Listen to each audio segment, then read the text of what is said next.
অৰুণোদয়ৰ জৰিয়তে আমি অসমৰ 30 লাখ পৰিয়ালক মাহত 1250 টকাকৈ আগবঢ়াওঁ।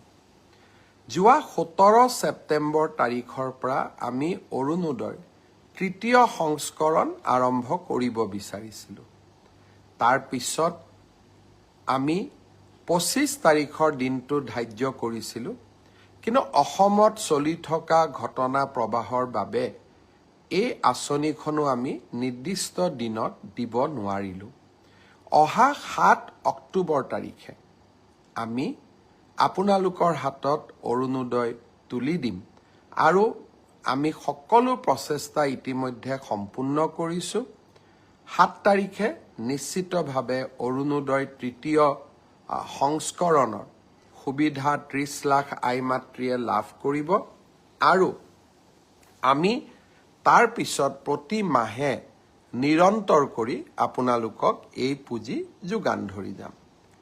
ঠিক সেইদৰে নিযুত মইনাৰো আমাৰ অসমৰ প্ৰায় 3.5 লাখ ছাত্ৰীয়ে এইবাৰ নিযুত মইনা আঁচনিৰ সুবিধা লাভ কৰিব।